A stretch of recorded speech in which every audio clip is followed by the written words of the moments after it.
नमस्कार दोस्तों, स्वागत है आपका उत्तराखंड स्टडी जंक्शन पर। दोस्तों, हमारी जनसंचार सीरीज को आगे बढ़ाते हुए आज हम लेकर आए हैं 25 अत्यंत महत्वपूर्ण एमसीक्यू प्रश्न। दोस्तों, सबसे महत्वपूर्ण बात यह है कि यह पूरा कंटेंट एनसीईआरटी बेस्ड है। जैसा कि परीक्षा आयोग द्वारा भी स्पष्ट किया गया है कि प्रश्नों का आधार एनसीईआरटी रहेगा। इसी को ध्यान में रखते हुए हमने कक्षा 11 और 12वीं की जो एनसीईआरटी पुस्तकों से पूरे चैप्टर को गहराई से पढ़कर ये सभी एमसीक्यू तैयार किए हैं। यानी जो भी प्रश्न हम यहाँ कर रहे हैं वो सीधे सीधे आपके सिलेबस और परीक्षा पैटर्न से जुड़े हुए हैं। जनसंचार ऐसा टॉपिक है जिसे बहुत कम लोग गंभीरता से कवर करते हैं, लेकिन लगभग हर परीक्षा में यहाँ से 1 या 2 प्रश्न लगातार पूछे जाते रहे हैं। अगर आपका कॉन्सेप्ट क्लियर है तो यही टॉपिक आपके लिए स्कोर बूस्टर बन सकता है। आज हम हर प्रश्न का केवल उत्तर नहीं बल्कि पूरा और सरल एक्सप्लेनेशन भी समझेंगे ताकि परीक्षा में कोई भी कंफ्यूजन ना रहे। तो चलिए फोकस और आत्मविश्वास के साथ शुरू करते हैं आज का सेशन।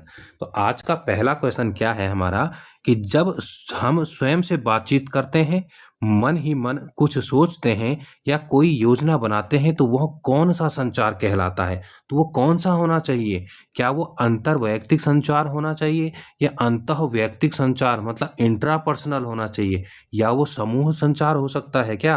ग्रुप कम्युनिकेशन हो सकता है या सांकेतिक संचार? सोमेटिक भी नहीं हो सकता? क्या आप अपने आप को ही संकेत दोगे? नहीं दोगे। समूह संचार, भाई वो बात ही क्वेश्चन में क्या बोल रहा है कि स्वयं से बातचीत करनी है, तो समूह संचार तो हो नहीं सकता, ना ही सांकेतिक संचार हो सकता है। कंफ्यूजन बनता है अंतर्वैयक्तिक संचार और अंतः वैयक्तिक। अब देखो इंट्रा पर्सनल जहां पर आता है ना कि अंतः वैयक्तिक संचार, ये क्या होता है? अपने आप से बात करना। मैं अपने आप से बात कर रहा हूँ, आप अपने आप से बात कर रहे हो। जैसे कि मुझे इस एग्जाम को निकालना है तो मुझे क्या क्या चीजें पढ़नी है, मुझे कैसे कैसे स्ट्रेटेजी बनानी है। तो ये क्या हो गया, आप जब अकेले में रहते हैं तो वो आप करते हैं अंतर्वैयक्तिक संचार, मतलब इंट्रा पर्सनल संचार करते हैं उस समय। परंतु जब आप 2 दोस्त आपस में बात कर रहे हो या एक ऑफिस से दूसरे ऑफिस में बात हो रही हो तो उसे क्या बोलेंगे? अंतर्वैयक्तिक संचार बोलेंगे। तो यहाँ पर क्या बोल रहा है ये कि स्वयं से बातचीत कर रहे हैं, तो आंसर क्या होना चाहिए? अंतःवैयक्तिक संचार। तो इसका आंसर हो जाएगा आपका बी। एक्सप्लेनेशन क्या बोल रहा है कि यह संचार सबसे बुनियादी इकाई है। संचार की सबसे बुनियादी इकाई है, क्योंकि भाई कोई भी संचार होगा, आप पहले सबसे पहले कोई चीज़ आपको किसी को बोलनी है तो जब आप उसका प्रेजेंटेशन तैयार करते हो आप पहले अपने आप खुद में ही बोलते हो ना उस चीज़ को। या कहीं पर आप जा रहे हो, किसी का आंसर आपको लिखना है, तो क्या मन में आप पहले आंसर आता है ना आपके, तो वही क्या है? आपका अंतर्वैयक्तिक संचार है। तो क्या है कि संचार की सबसे बुनियादी इकाई क्या है? आपका अंतःवैयक्तिक संचार है, इंट्रापर्सनल संचार बोलते हैं इसे। इसमें संचारक, सेंडर और प्राप्तकर्ता एक ही व्यक्ति होता है। मैंने ही बोला, मैं ही समझ रहा हूँ, ठीक। डायरी लिखना, आत्मचिंतन करना या ईश्वर की प्रार्थना करना इसी के उदाहरण है, ठीक है। यूके ट्रिपल एससी विशेष क्या है? परीक्षा में डायरी लेखन को अक्सर इसी श्रेणी में पूछा जाता है। पूछा जाता है कि भाई डायरी लेखन कौन सा संचार है, तो क्या आएगा आपका? अंतःवैयक्तिक संचार आएगा। दूसरी चीज आ जाएगा आपका कि आत्मचिंतन करना या ईश्वर की प्रार्थना करना कौन सा संचार है? तो अंतःवैयक्तिक संचार है, ठीक है। तो आप, मुझे उम्मीद है आपका कॉन्सेप्ट क्लियर हो गया होगा। अब ये देखिए कि 2 व्यक्तियों के बीच होने वाला आमने सामने के संवाद को क्या कहते हैं। अभी हम क्या बोल रहे थे? अभी हमने देखा कि हमारी बात किससे हो रही है? स्वयं अपने आप से हो रही है। तो हम क्या कर रहे थे? उसे हम बोले थे अंतःवैयक्तिक संचार, ठीक है। उसे क्या बोले थे हम? अंतःवैयक्तिक, इंट्रा पर्सनल। अब ये क्या बोला है? अंतर्वैयक्तिक, मतलब अंतर आ रहा है एक आपके सोचने में, आपके बोलने में, और एक सामने वाले के सुनने में। तो कहाँ पर 2 लोग हो गए या 3 लोग हो गए, तो यहाँ पर क्या हो जाएगा? अंतर्वैयक्तिक हो जाएगा, इंटरपर्सनल हो जाएगा, ठीक है। तो इसका आंसर क्या हो जाएगा आपका? बी। तो याद रखना, 2 व्यक्तियों के बीच जब होगा तो अंतर्वैयक्तिक होगा, और जब आपका स्वयं से होगा तो वो क्या होगा? अंतःवैयक्तिक संचार होगा। यहाँ अंतः और अंतर में बहुत बारीक अंतर है। अंतर का अर्थ है 2 या 2 से अधिक के बीच। जब 2 लोग आपस में बात करते हैं तो वो अंतर्वैयक्तिक होता है, ठीक है। यह हमारे सामाजिक संबंधों की क्या है? आधारशिला है। जीवन के सफल साक्षात्कार, इंटरव्यू इसी कौशल पर टिके रहते हैं। आपने साक्षात्कार देखे होंगे ना। आजकल आप क्या देख रहे हो? पॉडकास्ट देख रहे हो। जो पॉडकास्ट में आपने देख लिया कि एक पूछ रहा है प्रश्न, एक उसका आंसर दे रहा है। तो यहाँ पर ये कौन सा हो गया आपका? 2 लोगों के आपस में बात हो रही है जिस समय। नेक्स्ट देखो, समूह संचार का मुख्य उद्देश्य क्या होता है। अब समूह संचार की बात कर रहा है, ये ग्रुप जो कम्युनिकेशन की बात कर रहा है, केवल एक व्यक्ति को सूचना देना हो सकता है क्या? समूह की अगर ये बात कर रहा है तो ये एक व्यक्ति से क्या मतलब होता है इसका? ये बिल्कुल गलत हो गया। समाज में अपनी विद्वता दिखाना, अरे नहीं नहीं। किसी सामूहिक निर्णय पर पहुंचना या चर्चा करना या मशीनों के माध्यम से संदेश भेजना, नहीं, बिल्कुल भी नहीं। किसी सामूहिक निर्णय पर पहुंचना या चर्चा करना, तभी तो समूह संचार होगा। वही संचार क्या है, जैसे हमारे प्रधानमंत्री हैं, उन्होंने समूह संचारित होकर, मन की बात क्या है आपका, समूह संचार ही तो है। किसी सामूहिक निर्णय पर पहुंचना या जैसे परीक्षा पे चर्चा है तो सारे बच्चों को एक साथ हो रहा है, पूरे भारत में सुनाया जा रहा है वो, ठीक, तो क्या हो गया, समूह संचार हो गया। तो इसका आंसर हो गया आपका सी, किसी सामूहिक निर्णय पर पहुंचना या चर्चा करना। क्या है विस्तृत व्याख्या देखो, समूह संचार में एक से अधिक व्यक्ति किसी साझा मुद्दे पर चर्चा करते हैं, जैसे गांव की पंचायत, संसद, आपकी कक्षा। यहाँ संदेश किसी एक व्यक्ति के लिए नहीं बल्कि पूरे समूह के लिए होता है, पूरे देश के लिए है। आपका प्रधानमंत्री हो या राष्ट्रपति का जब अभिभाषण हो रहा हो या आपका देश के नाम संदेश हो रहा हो, तो वो क्या है, आपका समूह संचार है। एक व्यक्ति बोल तो रहा है पर वो पूरे के पूरे देश के लिए है हमारा, तो क्या हो गया, समूह संचार हो गया। अभी जैसे मैं पढ़ा रहा हूँ आपको, आप पढ़ रहे हैं पर बहुत से बच्चे पढ़ रहे हैं ना, तो वो क्या हो गया, आपका समूह संचार ही हो रहा है। अब देखो, जन संचार, मास कम्युनिकेशन अन्य संचार प्रकारों से किस रूप से भिन्न है। इसमें भाषा का प्रयोग होता है, इसमें संदेश का प्रसार यांत्रिक या तकनीकी माध्यमों से होता है, इसमें फीडबैक तुरंत मिल जाता है, इसमें संचारक और प्राप्तकर्ता आमने सामने होते हैं। नहीं, मास कम्युनिकेशन क्या है, जनसंचार क्या है, यही तो है। टीवी में न्यूज़ चल रही है, तो क्या संचारक और प्राप्तकर्ता आमने सामने हैं? नहीं है ना, हम तो डिजिटली रूप से जुड़े हुए हैं, ठीक है। तो इसमें क्या है, तकनीकी भी माध्यम और यांत्रिकी माध्यमों का ज़्यादा होता है। देखो, पत्रकार जो आते हैं ये किस में आते हैं, जनसंचार में ही तो आ रहे हैं। आपका यहाँ कहीं लाइव टेलीकास्ट हो रहा है, आप उसकी उस वहाँ से आप विदेशों में भी देख रहे हैं, या विदेशों में अभी ट्रंप जी कुछ कर रहे हैं या कुछ, आप उनकी प्रेस कॉन्फ्रेंस है तो हम पूरा विश्व से देख रहा है। तो ये क्या है, जनसंचार के माध्यम ही है, तकनीकी तो प्रयोग हो रही है ना उसमें। तो क्या है, देखिए इसका आंसर क्या हो गया आपका, बी हो गया। इसमें संदेश का प्रसार यांत्रिक या तकनीकी माध्यमों से होता है, ठीक। तो आप देखें, भाषा तो हर संचार में होती है, ये तो बिल्कुल सही बात है, लेकिन यांत्रिक माध्यम जैसे अखबार, रेडियो, टीवी का होना जनसंचार का सबसे अनिवार्य शर्त है। यह एक विशाल और विविधतापूर्ण दर्शक वर्ग तक पहुंचता है, पूरे देश तक एक साथ पहुंच रहा है, पूरे विश्व तक एक साथ पहुंच रहा है, ठीक। नेक्स्ट देखो, जनसंचार की एक प्रमुख विशेषता फीडबैक के संदर्भ में कौन सा कथन असत्य है। फीडबैक का क्या बताया था हमने, जब सफल हो जाएगा कोई चीज, पहुंच गई आप तक, आपने उसका बता दिया कि भाई ये मेरे समझ में आया, ये मेरे समझ में नहीं आया, ये चीजें यहाँ गलत हैं, यहाँ चीजें, आपने उत्तर दिया सुनने के बाद, वो क्या है, फीडबैक है। फीडबैक बहुत तेजी से मिलता है, नहीं भाई, एकदम से बहुत तेजी से तो नहीं मिलेगा। फीडबैक की कोई ज़रूरत नहीं, ज़रूरत तो है भाई, तभी तो पता चलेगा कि आपका संचार सफल हुआ है। फीडबैक केवल लिखित रूप में मिलता है, नहीं, मौखिक भी दे सकते हो आप। अब भाई आपको कोई चीज़ आई, समझ में आई, आपसे पूछा गया, आ गया समझ में, आपने कहा हाँ आ गया, ये फीडबैक ही तो है। ये ज़रूरी थोड़ी कि लिखित रूप में आए। अब क्या है, इसका आंसर क्या हो सकता है, फीडबैक तुरंत और सीधा नहीं मिलता, बिल्कुल सही बात है। सीधा तो बिल्कुल भी नहीं मिलेगा ना। आप फीडबैक कहाँ दे रहे होते हैं, आप किसी डॉक्टर के पास गए, आपने उससे बात हुई, अब आपको आपको लगा कि यार इसने मुझे अच्छे ट्रीट नहीं करा। आप जब घर आए, आपने सोचा, उसके बाद आप दोबारा गए, दोबारा आए, आपको वैसा ही उसका बिहेव लगा, तब आपने क्या बोल दिया, उसका फीडबैक कहाँ देते हो आप, वेबसाइट में दे देते हो, रिव्यू जिसको बोलते हैं हम, रिव्यू दे दिया कि ये डॉक्टर अच्छे हैं, ये डॉक्टर अच्छे नहीं है। तो ये क्या है, फीडबैक ही तो है।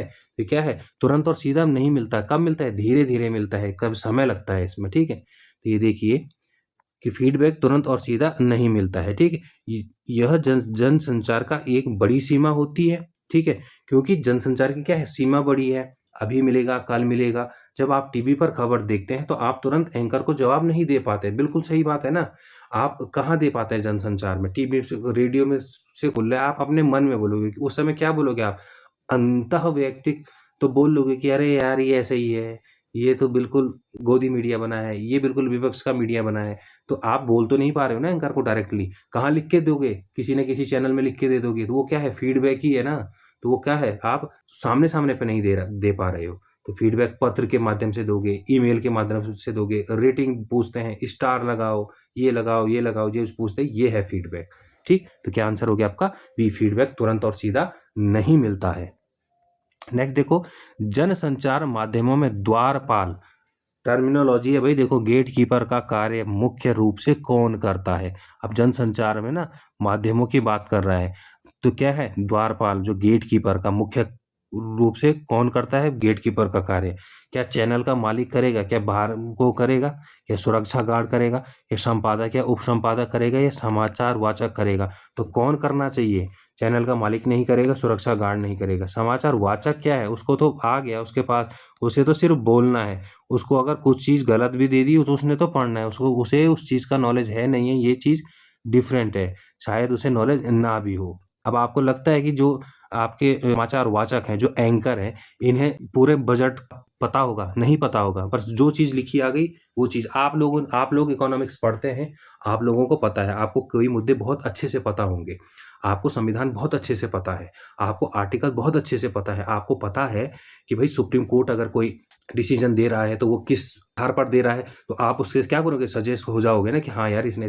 पर पत्रकारों का क्या है, नहीं, हमें उन्हें कुछ पता तो है नहीं, उन्हें सिर्फ बोलने से मतलब है। और वर्तमान स्थिति में तो जनसंचार के माध्यमों में आप देख भी पा रहे हो, आधा तो आपको वैसे ही इसके आंसर निकालने आ जाएंगे। ठीक है, तो कौन होना चाहिए, संपादक और उप संपादक। इसका आंसर क्या होगा, सी होगा। क्यों, देखो द्वारपालक वो व्यक्ति या समूह है जो तय करता है कि कौन सी खबर जनता तक पहुंचेगी और कौन सी नहीं। खबरों की सत्यता, शालीनता और नैतिकता की जांच करते हैं ये, कि भैया जनता तक क्या पहुंचाना है। जनसंचार में द्वारपाल कौन होता है, संपादक और उप संपादक होता है, कि न्यूज कौन सी जानी चाहिए, कौन सी नहीं जानी चाहिए। नेक्स्ट देखिए, जनसंचार की प्रकृति कैसी होती है, व्यक्तिगत और गोपनीय हो सकती है क्या, सार्वजनिक और विविधतापूर्ण होनी चाहिए, केवल सरकारी या केवल शिक्षित लोगों के लिए। ऐसा तो नहीं है भाई, कोरोना बीमारी फैली तो क्या शिक्षित क्या अशिक्षित, बताना सबको ही है ना कि भैया 2 फीट की दूरी रखो, 2 गज की दूरी जरूरी। ठीक, तो वहाँ शिक्षा से कोई मतलब नहीं था, तो ये तो हो नहीं सकता। केवल सरकारी हो सकता है कि नहीं भाई, केवल सरकारी लोग ही मानेंगे, हैं ही कितने सरकारी लोग, लगभग 5% है पूरे भारत में, तो ऐसा तो नहीं हो सकता। जनसंचार तो सबके लिए होना चाहिए। ठीक है, तो ये भी नहीं हो सकता। व्यक्ति जब सबके लिए होना चाहिए तो व्यक्तिगत तो होने, और गोपनीय है तो वो क्या जनसंचार है, वो तो फिर गोपनीय, जब पूरे भारत को पता चल गई वो बात, तो वो गोपनीय रही कहाँ गई। न्यूज़ तो होती ही पूरे देश के लिए है। तो क्या होना चाहिए, सार्वजनिक होनी चाहिए और विविधतापूर्ण होनी चाहिए। किसकी प्रकृति, जनसंचार की प्रकृति। तो क्या आंसर होना चाहिए आपका, बी आंसर होना चाहिए। तो देखिए कि जनसंचार का संदेश किसी एक व्यक्ति के लिए नहीं बल्कि सबके लिए, किसके लिए होता है, पब्लिक डोमेन पे आता है वो। इसके पाठक या दर्शक अमीर गरीब शहर गांव हर तरह की पृष्ठभूमि के हो सकते हैं। इसे पंचमेल दर्शक वर्ग भी कहा जाता है, कि हर कोई सुने, गरीब हो, अमीर हो, शिक्षित हो, अशिक्षित हो, सब के सब। नेक्स्ट देखिए, जनसंचार माध्यमों का प्रमुख कार्य निगरानी करना, सर्विलांस क्या है। मतलब जनसंचार जो होता है ना, जो हमारे मास कम्युनिकेशन है, जो पत्राचार है, ये क्या करता है, निगरानी करता है। तो किस चीज़ के लिए करता है, लोगों के घरों में ताक झांक करता है क्या, नहीं। विज्ञापनों की गिनती करना, ये भी नहीं। केवल सीसीटीवी कैमरे लगा दिए, तो हो ही नहीं सकता। सीसीटीवी कैमरे लगाना सर्विलांस से कोई मतलब नहीं है, तो सरकार लगाई या आप लगा लीजिए, इससे कोई नहीं। सरकार और संस्थानों के कामकाज पर नजर रखना, बिल्कुल ठीक बात है कि सरकार काम कर रही है, क्या काम कर रही है, कहाँ कहाँ पर सरकार से कमी है। तो इसीलिए तो क्या बोला जाता है, जनसंचार, या आपको क्या बोला जाता है, पत्रकारिता को क्या बोलते हैं हम, लोकतंत्र का चौथा स्तंभ है भाई। ये आईने का काम करेगा कि आप बोल तो रही हो, आपने ये घोषणा करी है कि हम ये करेंगे, उसके बाद देखते तो पत्रकारिता, देखो आपने तो बोला था हम इतनी यूनिवर्सिटी बनाएंगे, कहाँ है भाई आपकी यूनिवर्सिटी, आप हर साल इतनी नौकरियां देंगे, कहाँ है नौकरियां। ये इसका आईना कौन दिखाता है, कौन आपके सीनियर लीडर से बात करता है, ये पत्रकार ही तो करते हैं। क्या आप करते हैं, क्या आप उनसे प्रश्न पूछते हैं, नहीं। कौन, उनका काम किसका है, ये किसका है, जनसंचार के माध्यमों का है। जनसंचार के माध्यम में ही तो ये आते हैं, टीवी आपकी न्यूज आ गई, रेडियो आपके आ गए, अखबार आ गए, ये आते हैं। ठीक, नेक्स्ट देखो, एजेंडा तय करना, एजेंडा सेटिंग से क्या तात्पर्य है। आपने आजकल सुना होगा वर्तमान में कि एजेंडा, भाई इनका एजेंडा अलग है, इसका एजेंडा अलग है। तो अब देखिए, चुनावी घोषणा पत्र तैयार करना क्या एजेंडा तय करना हो सकता है क्या? नहीं। विज्ञापनों की दरें तय करना? नहीं। टीवी प्रोग्राम का समय निश्चित करना? नहीं। क्या आंसर होना चाहिए? बी आंसर होना चाहिए। क्या है वो? किसी खास घटना या मुद्दे को प्राथमिकता देकर समाज में चर्चा का विषय बनाना। ये क्या है? एजेंडा है। भाई ठीक है, आपकी कोई बीमारी फैली तो उसे एजेंडा बनाया गया कि किस तरीके से पूरे देश इससे निपट सकता है। तो यहाँ पर कोरोना बहुत अच्छा आपका एग्जाम्पल हो सकता है। अब आजकल का एजेंडा आपको पता ही होगा, अब ज़्यादा बोल नहीं सकते ये आपके पब्लिक प्लेटफॉर्म में कि आजकल एजेंडे किस तरीके से सेट होते हैं, कौन एक विचारधारा के हैं, कौन दूसरी विचारधारा के हैं, पता चल जाएगा आपको कि कहाँ पर क्या हो रहा है, कहाँ पर वर्ग विशेष की बात हो रही है, कहाँ पर रिलीजन फैक्टर काम कर रहा है, कौन माहौल बना रहा है, कौन न्यूज़ चैनल किसके सपोर्ट कर रहे हैं। तो ये क्या है? ये एजेंडा ही तो तय हो रहा है। समझ तो आपको सब कुछ आ ही रहा है। तो यही है आपका एजेंडा सेटिंग। तो आप आंसर तक पहुंच गए हो। ठीक है, तो विस्तृत व्याख्या भी देख लो। मीडिया जब किसी मुद्दे को बार बार प्रमुखता से दिखाता है तो आम जनता भी उसे सबसे महत्वपूर्ण मानने लगती है। इस प्रकार मीडिया तय करता है कि समाज किस बारे में सोचेगा। नेक्स्ट देखिए, विचार विमर्श के मंच के रूप में जनसंचार का कौन सा अंग कार्य करता है? मुख्य समाचार पृष्ठ क्या विचार विमर्श की बात करता है? नहीं, यहाँ तो सिर्फ न्यूज़ आती है, हेडलाइन ये हुआ। उसके बाद क्या आता है? आपने ये भी देखा होगा न्यूज़ पेपर में कोई न्यूज़ आएगी, इतने बड़े में आएगी, लास्ट में क्या लिखा रहता है? संबंधित न्यूज़ पेज नंबर 19 में।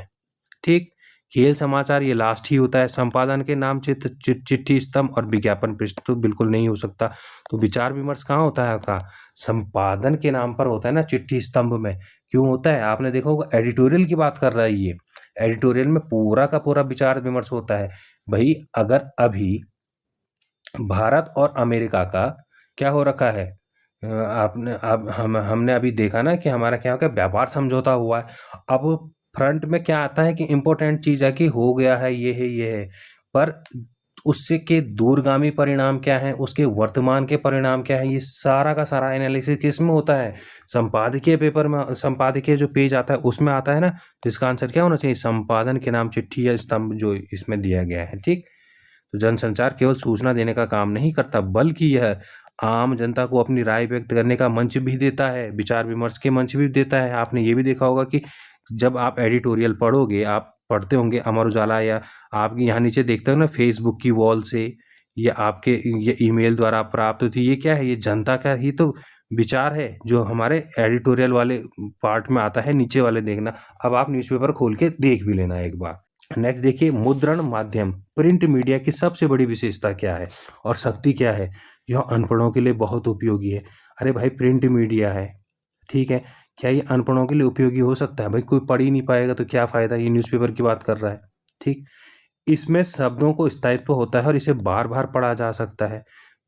यह तुरंत घटित घटनाओं की जानकारी दे, तुरंत घटित। अभी न्यूज़पेपर आज छप गया, अभी तो आ रहा है ना पेपर, घटना अभी घटी है तो ये तो कल के उसमें आएगी, तो ये तुरंत की घटनाएं दे सकता है कि नहीं?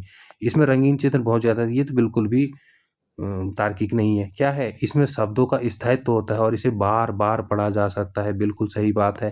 प्रिंट मीडिया में आपकी मैगजीन्स भी तो आती हैं, इंडिया टुडे मैगजीन्स आती है आपकी।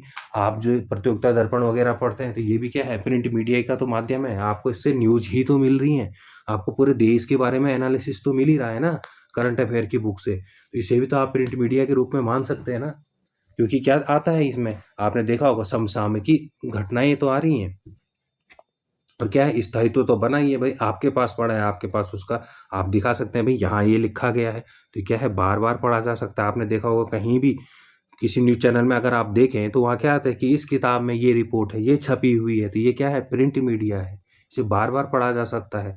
अभी अगर आपकी न्यूज़ चैनल में कुछ चीज़ दिखा रहे हैं तो क्या बोलेंगे? 2022 में ये कहा गया, ये मैनिफेस्टो है, तो सब प्रिंट मीडिया है। ठीक, तो इसका आंसर क्या हो गया आपका? बी हो गया। ठीक, अब ये देखिए कि पीवाईक्यू फैक्ट भी है कि रेडियो या टीवी की खबर हवा में उड़ जाती है, लेकिन अखबार या पत्रिका आप संभाल कर रख सकते हैं, दोबारा पढ़ सकते हैं और इसके संदर्भ रेफरेंस के रूप में इस्तेमाल कर सकते हैं। ठीक है, रेफरेंस के रूप में तो इस्तेमाल होता ही है ना कि न्यूज़पेपर में ये कहा गया था। तो जब आपने देखा होगा, आप कहीं भी किसी भी चैनल में करंट अफेयर भी पढ़ते होंगे तो वहाँ क्या कौन सी कटिंग लगाई जाती है? न्यूज़पेपर की कटिंग लगाई जाती है। काहे के लिए? रेफरेंस के लिए। काहे के लिए? सत्यता के लिए कि भाई इंडिया टुडे ने छापा है, भाई ये दैनिक भास्कर में छपा है, ये अमर उजाला में आया है, तो क्या है? ये बार बार देख रहे हैं तो लोगों को लगता है कि नहीं हाँ भाई इसकी क्या है, रिलेटेबिलिटी ज़्यादा बनी है, इसकी क्रेडिबिलिटी ज़्यादा है। नेक्स्ट देखो, रेडियो किस प्रकार का जनसंचार माध्यम है? देखो, रेखीय है, दृश्य श्रव्य है। क्या देख सकते हो आप? नहीं देख सकते हो। ये देखिए, मुद्रण माध्यम है? बिल्कुल नहीं। इंटरनेट माध्यम है? नहीं। रेडियो तो किससे आता है? फ्रीक्वेंसी से आता है। तो क्या है? रेखीय है ना, एक लाइन में आ रहा है ना, आ रहा है, बस आपके रेडियो तक आ रहा है। ये देखिए, रेडियो एक क्या है? श्रव्य, सिर्फ सुन तो सकते हो आप। तो और जब जो एक ही चीज कर सकते हो आप, तो रेखीय माध्यम हो गया ये। रेखीय माध्यम का मतलब है इसमें खबर एक के बाद एक आती है। आप अखबार की तरह अपनी मर्जी से पन्ना नहीं पलट सकते या पीछे नहीं जा सकते। आपको प्रसारण के समय के साथ चलना पड़ेगा। आपको पता है कि अगर 7:45 न्यूज आती है तो उसी समय आएगी, क्योंकि उसी समय जो है एंकर है वो पढ़ना वहां से स्टार्ट करेगा। तो अब आप उसमें ना पीछे जा सकते हैं ना आगे जा सकते हैं। आपको कोई वो है ही नहीं, वो अब जो न्यूज आज आ गई तो आ गई। नेक्स्ट देखो, टेलीविजन का सबसे प्रभावशाली पक्ष क्या है? केवल आवाज आती है कि नहीं? हमको तो दिखता भी है। केवल शब्द नहीं, शब्द, आवाज और जीवंत दृश्य। देखो क्या होता है, विजुअल हमको दिखता है, आवाज भी आती है, शब्द पूरे सब आते हैं। तो ये क्या है? इसका प्रभावशाली पक्ष है। और देखने से क्या पड़ता है? फर्क पड़ता है। आप कोई घटना देखोगे कि यार किस तरीके से त्रासदी हुई, किस तरीके से भारत में उस समय सुनामी आई थी, कितना उस समय बर्बादी हुई थी, या किस तरीके से आपका, आप देख रहे हो कि अगर 26 जनवरी की परेड चल रही है तो आप पूरी चीजें देख रहे हो, न्यूज सुन रहे हो, आप महसूस कर पा रहे हो, आप देख पा रहे हो कि उत्तराखंड की कौन सी झांकी आपके भारत पथ पर चल रही है, कर्तव्य पथ पर चल रही है। तो आपको दिख रहा है ना, विजुअलाइजेशन हो रहा है ना आपको, तो इसलिए आपको याद भी होता है। ठीक, तो देखिए, शब्द, आवाज और जीवंत। टीवी सबसे ताकतवर माध्यम है इसलिए क्योंकि इसमें देखने सुनने दोनों में इंद्रियां सक्रिय रहती हैं। जो हम आंखों से देखते हैं उस पर क्या करते हैं? अधिक भरोसा करते हैं। नेक्स्ट देखिए, जनसंचार का कौन सा माध्यम सूचनाओं का अथाह भंडार है? तो जनसंचार का एक ऐसा माध्यम ये जो सूचनाओं का अथाह भंडार है। क्या रेडियो है, क्या समाचार है, क्या इंटरनेट है, क्या सिनेमा है? तो क्या होना चाहिए? इंटरनेट होना चाहिए ना। इतनी सूचनाएं हैं, बस गूगल में कुछ भी डालो, सब कुछ गूगल में ही मिल रहा है आपको, सब चीज इंटरनेट में मिल रही है आपकी। ठीक है, तो इंटरनेट आज सबसे आधुनिक माध्यम है। यहाँ सूचनाएं बहुत तेजी से मिलती हैं, लेकिन विश्वसनीयता जांचना बहुत कठिन होता है, इसलिए इसे सावधानी से उपयोग करने की क्या दी जाती है? सलाह दी जाती है। अफवाहें भी बहुत ज्यादा फैल रही होती हैं। नेक्स्ट क्वेश्चन पे आ जाइए, सिनेमा जनसंचार का किस प्रकार का माध्यम माना जाता है? अब जो सिनेमा है इसमें, इससे भी तो जनसंचार मिलता है। किताब से आपको जो मूवीज आती हैं, आपकी मूवीज से भी तो आपको कुछ ना कुछ चीजें मिलती है ना, कोई मैसेज मिलता है। अभी धुरंधर आई तो आपको उस समय का पता है ना कि किस तरीके से स्पाई चल रहे होते हैं भारत में, पाकिस्तान में, किस तरीके से किसी डैमेज कंट्रोल कैसे किया जाता है, किस तरीके से आपका वो क्या जवाबी कार्यवाही कैसे की जाती है। तो ये जनसंचार ही तो मिल रहा है आपको कि उस समय क्या क्या हुआ था। तो क्या केवल सूचनात्मक होता है या मुख्य रूप से मनोरंजन और सांस्कृतिक संदेश देने वाला होता है? बिल्कुल ठीक बात है, इसका बी आंसर होना चाहिए। देखो, मुख्य रूप से मनोरंजन और सांस्कृतिक संदेश देने वाला। सिनेमा हमें एक दूसरी दुनिया में ले जाता है। यह मनोरंजन का सबसे बड़ा साधन होने के साथ साथ समाज को संदेश देने और हमारी संस्कृति को दिखाने का भी काम करता है। आपने देखा होगा, जैसे आप पंचायत जो वेब सीरीज है वो देखते हैं तो उससे आपको क्या मिलता है कि पंचायतों के बारे में पता चलता है, किस तरीके से पंचायतें भारत में काम कर रही हैं, क्या क्या परेशानियां आती हैं, क्या क्या छोटी छोटी परेशानियां हैं ये। नेक्स्ट देखो, अमौखिक अमौखिक संचार, जिसको क्या बोलते हैं? नॉन वर्बल कम्युनिकेशन में संदेश कैसे भेजा जाता है? तो जब नॉन वर्बल है तो कैसे भेजा जाता है? पत्र लिखकर भेजा जाता है, ईमेल द्वारा या लाउड स्पीकर से, किस तरीके से? चेहरे के हाव भाव, संकेतों और आंखों के इशारों से। ये बिल्कुल ठीक बात है, क्योंकि नॉन वर्बल कम्युनिकेशन है। ठीक है, चेहरे के हाव भाव, संकेतों और आंखों से इशारे। देखो, कई बार हम बिना बोले ही बहुत कुछ कह जाते हैं, जैसे गुस्से में आंख दिखाना या खुशी में मुस्कुराना। यह मौखिक संचार से कहीं अधिक प्रभावशाली हो सकता है। ठीक है, तो ये क्या है? नॉन वर्बल कम्युनिकेशन है। नेक्स्ट देखिए, मौखिक संचार जो है, वर्बल कम्युनिकेशन की सफलता किस पर टिकी होती है? उच्चारण की स्पष्टता और शब्दों के चयन पर। देखो, वर्बल कम्युनिकेशन की बात कर रहा है ना, तो भाई उच्चारण, आप सही शब्द बोलोगे और शब्दों का चयन सही होगा, तो तब आपका क्या होगा? मौखिक संचार सही होगा, सफल होगा। जनसंचार माध्यमों को शिक्षित करना कार्य क्या है? बच्चों को स्कूल भेजना, देश दुनिया के घटनाक्रमों से अवगत कराकर जनता को सजग बनाना। बिल्कुल ठीक बात है, केवल गणित, केवल विज्ञापन नहीं। तो क्या है? जनसंचार माध्यम को शिक्षित करना मतलब जनसंचार के बारे में बताना। कैसे बताओगे? कि भाई देश दुनिया के घटनाक्रमों से अवगत करा करके जनता को सजग बनाना, यही तो मुख्य रूप से शिक्षित करता है ना जनसंचार। क्यों? अगर वो हमें अमेरिका की न्यूज़ दे रहा है, क्यों वो हमें बता रहा है कि भाई यूक्रेन और रूस का युद्ध हो रहा है, हमें क्या मतलब होता? नहीं तो हमें बता रहा है कि क्योंकि उससे पूरा इंटरनेशनल ट्रेड इफेक्ट हो रहा है। ठीक, उससे हमें जनता को सजग बनाया जा रहा है। नेक्स्ट क्वेश्चन देखो, सांकेतिक संचार का एक दैनिक उदाहरण दीजिए। तो सांकेतिक संचार क्या हो सकता है आपका? तो भाई चौराहे पे जो रेड सिग्नल को देखकर रुक जाना, ये क्या है? संकेतिक ही तो है, संकेत ही तो है। आपको रेड लाइट मिल गई है, आपको वहां पर रुक जाना है। ठीक, नेक्स्ट देखिए, जनसंचार माध्यमों का कौन सा कार्य उपभोक्तावादी संस्कृति को बढ़ावा देता है? किसको? उपभोक्तावादी। तो भाई हाँ, उपभोक्तावादी संस्कृति को कि भाई ये आइटम दिखा दिया, ये भाई ये भी ले लेना है, ये नई गाड़ियां आ रखी हैं, ये नया स्कूल खुला है, ये नए कॉलेजेस खुले हैं, यहाँ एडमिशन ओपन है। तो ये क्या है? उपभोक्तावादी संस्कृति को कि अपना व्यापार चलाना। किसके माध्यम से? जनसंचार के माध्यम से। क्या है वो? एडवर्टीजमेंट है, विज्ञापन है। ठीक, विज्ञापनों का काम उत्पाद बेचना है और लोगों की जरूरतों को बढ़ाता है और उन्हें नई नई चीजें खरीदने के लिए प्रेरित करता है, जिसे उपभोक्तावादी संस्कृति कहते हैं। नेक्स्ट देखोगे आप कि द्वारपाल गेट कीपर की भूमिका किस माध्यम में सबसे अधिक सक्रिय होती है? भाई क्या अंतःवैयक्तिक में या अंतर्वैयक्तिक में? गेट कीपर क्या करेगा भाई? जो न्यूज़ें आएंगी, न्यूज़ आई तो उनको छान करके कि कौन सी चीज़ें जानी चाहिए, कौन सी चीज़ें पूरे देश में, एजेंडा सेट कौन करेगा? तो ये जनसंचार ही तो करेगा। अखबार, टीवी, पत्रिका। क्या होना चाहिए? सी इसका आंसर होना चाहिए। अब मैं पढ़ा रहा हूँ आपको भी आंसर एकदम से समझ में आ जा रहा होगा वैसे। और प्रॉपर का ये जो है ना, ये एनसीईआरटी का जो चैप्टर है ना, उससे बनाए गए हैं। तो आपको तो अब एनसीईआरटी का जो चैप्टर है वो पढ़ने की जरूरत भी नहीं है। आपको यहाँ से पूरा कॉन्सेप्ट क्लियर हो जाएगा। पेपर में कैसा भी क्वेश्चन आए आप कर लोगे उससे। ठीक है, इससे संबंधित जो भी आएगा। जनसंचार में शोर, नॉइज का मुख्य कारण क्या होता है? प्राप्तकर्ता का पढ़ा लिखा होना क्या नॉइज का कारण होता है? नहीं। यांत्रिकी गड़बड़ी या प्रसारण में रुकावट, ये हो सकता है। समाचार का बहुत अच्छा होना तो नॉइज का मतलब ही नहीं। विज्ञापन करेंगे इन्होंने, बिल्कुल नहीं। तो क्या है? यांत्रिकी गड़बड़ी या प्रसारण में रुकावट। भाई सिग्नल नहीं आ रहे तो ये नॉइज ही तो है। ठीक, नेक्स्ट देखिए, अंतर्वैयक्तिक और अंतर्वैयक्तिक के मुख्य अंतर क्या है? अंतर्वैयक्तिक क्या बोला था हमने? अपने आप से बातें करना। और अंतर्वैयक्तिक दो या दो से अधिक लोगों से बात करना। ठीक है, अंतर मतलब स्वयं से होता है और अंतर मतलब दूसरों से होता है। तो इसका बी बिल्कुल सही हो गया। नेक्स्ट देखिए, समूह संचार का उपयोग कहाँ सबसे अधिक प्रभावशाली होता है? किसकी बात कर रहा है? समूह संचार की बात कर रहा है। क्या घर में होगा? क्या अकेले घूमने में होगा? सिनेमा हॉल में होगा? या नीति निर्धारण और सामाजिक चर्चाओं में ना समूह संचार का उपयोग सबसे अधिक प्रभावशाली होगा। नीति निर्धारण कहाँ से हो रही है? संसद से हो रही है। ठीक है, संसद की कार्यवाही देख रहे हो, विधेयक पास हो रहा है, या प्रधानमंत्री आपके लाल किले की प्राचीर से कुछ चीज बोल रहे हैं, कितनी योजनाएं आपके आनी है। तो ये क्या है? नीति निर्धारण और सामाजिक चर्चाओं में क्या है? सबसे अधिक प्रभावशाली होता है समूह संचार। नेक्स्ट देखिए, जनसंचार माध्यमों के नकारात्मक प्रभाव के रूप में किसे देखा जाता है? जनसंचार माध्यम में नकारात्मक प्रभाव देखो, लोगों को शिक्षित करना, ये नकारात्मक प्रभाव हो सकता है क्या? नहीं।